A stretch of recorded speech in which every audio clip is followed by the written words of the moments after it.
Hi, my name is Troy Tueller. Recently in a video, I had a guy comment asking me to answer a question for him. Hanzo, I think was his YouTube profile name.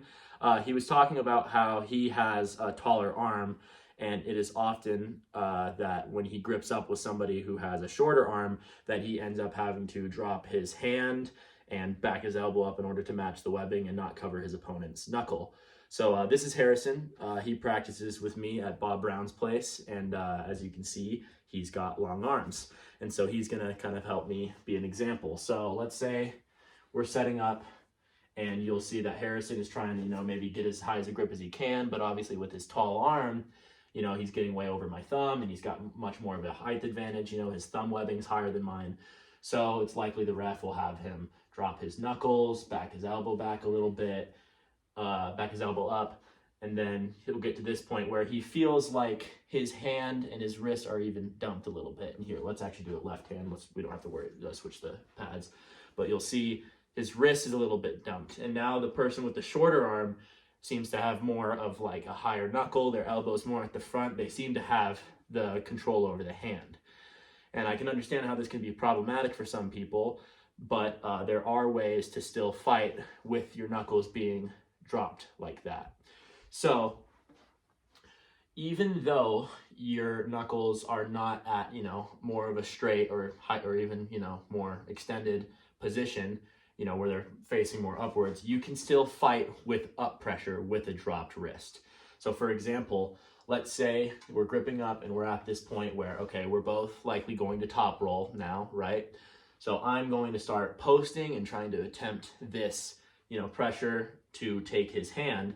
But what Harrison's doing is you'll see that his elbow has a lot of room to move forward. And so what he's going to do is he's going to push his elbow forward, and he's still creating the pressure from the top of his hand, because it is likely that even in the setup when you are setting up with the refs, you should be as much of a prick as possible and try to get as much height as you can. Don't just let them put you just all the way down here to where you're just completely dumped.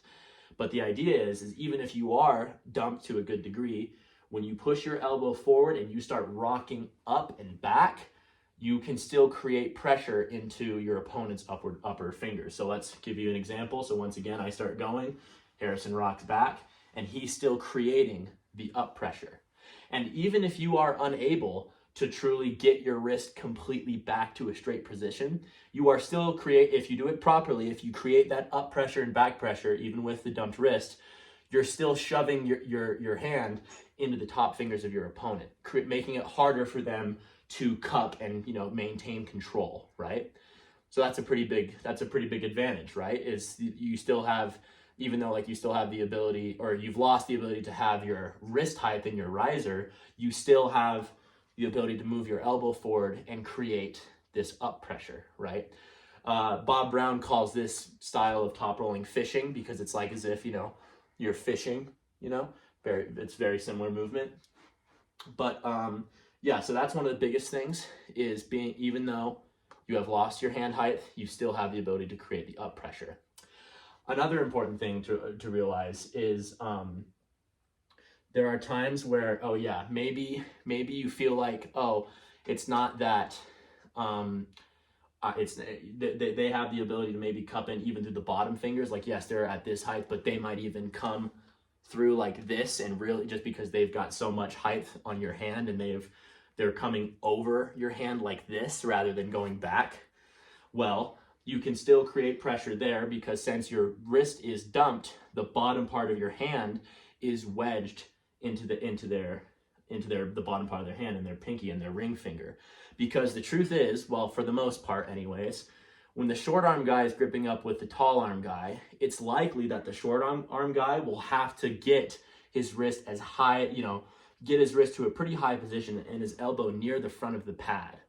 This limits his mobility. That's kind of the benefit of a taller arm, is that you have the ability to follow. Like as I might start going to the side, I eventually will run out of the pad because, I have the smaller arm, right? But since, he has the taller arm, he has more, his limits of where he can go is greater, right? So going back to the whole defending even the bottom part of your opponent's hand, is it's a very particular elbow movement that I have kind of developed or realized over time. So you'll see Harrison here, he'll start to kind of coil up. He'll start with his elbow inside of his body and kind of towards the corner of the peg that's closer to your non-competing arm, right? And the reason behind that is because once we start going, he will flare his elbow out and forward, causing a lot of pronation pressure and up pressure, right? I'm gonna make a video on this sooner or later, designated to the idea that creating pressures in the hand is much easier when you move your elbow. It's like in previous videos how I said, posting, when you rock your elbow forward, it's easier to create that up pressure, right? When moving your elbow is very important. So if you're a tall arm guy and you feel like, oh man, I really got to defend my opponent's cupping pressure because they've got all this height and and I don't want them to get outside of my hand, then coiling up like that, and then once the ref says go, boom, he's creating all of this torque through his hand by pushing his elbow forward and getting his arm as high up as possible, and he still has kind of a dumped wrist still, so yeah, those are some things you could do to try to work with like a taller hand. But let's say regardless of this, even though you're trying these techniques and you're making an attempt to get that leverage, but you still don't have the back pressure, they're able to maybe, even though you're attempting that, they might still be strong enough to get out on your hand and you can't seem to contain their pressure, then really, in my eyes, the only other option you have is to really commit to an inside move, right? So maybe instead of coiling up like that, you're doing something where, okay, I can't top roll them, like they have my riser and I need my riser to top roll, then I'm just gonna have to commit to an inside move, right? So even with your knuckles dropped, if you think less so about, really obviously get as much height as you can, like I mentioned before, but now you're more so concerned about connection, getting that maybe a bit of supination and getting a good grip on the back of their hand and their thumb in order to contain yourself. So let's say his knuckles are dropped, I'm attempting a top roll, and he is committing his shoulder and he's coming forward and trying to crash down on my arm, right? But of course, there are flaws to this as well, because usually the shorter arm has the leverage advantage once it goes into a hook, right? Bob Brown made an excellent video talking about this. I'll put the link of that video in the description of this video. But the idea is that because the shorter arm guy has a shorter lever, he doesn't have to create as much torque, right? So going inside, unless you get a good advantage or you're simply strong there, the shorter arm guy might have a bit of the advantage, right?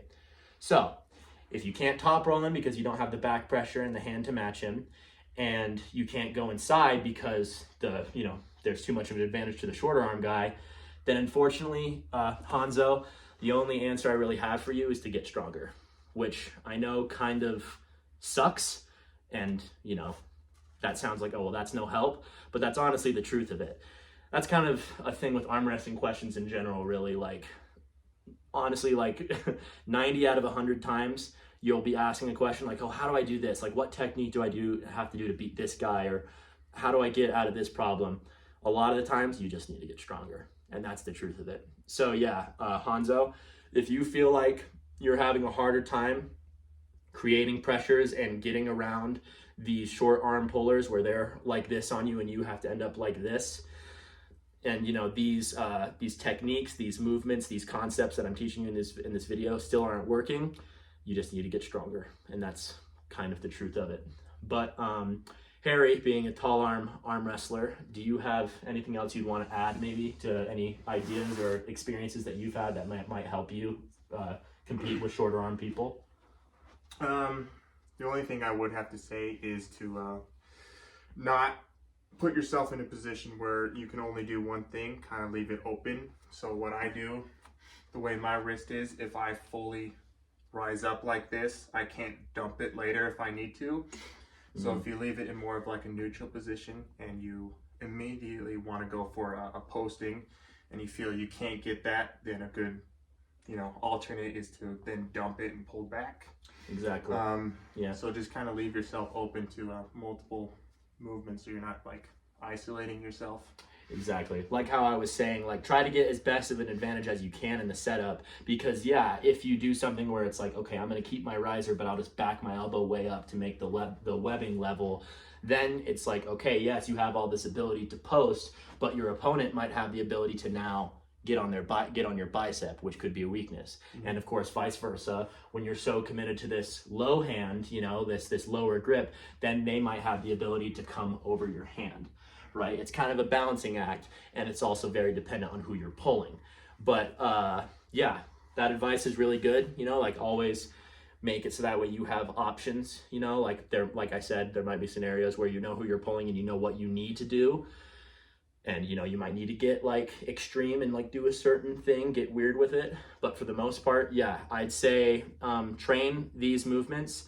Get an idea, next time you go to practice, I highly recommend you practice these things, But yeah, I think, is there anything else you wanted to say? No. Okay, well then, yeah, I'll probably be posting that video I mentioned about elbow movement pretty soon. I've been super busy lately with school and everything, but hopefully I get that video out. Thank you, Harrison, and thank you guys for watching.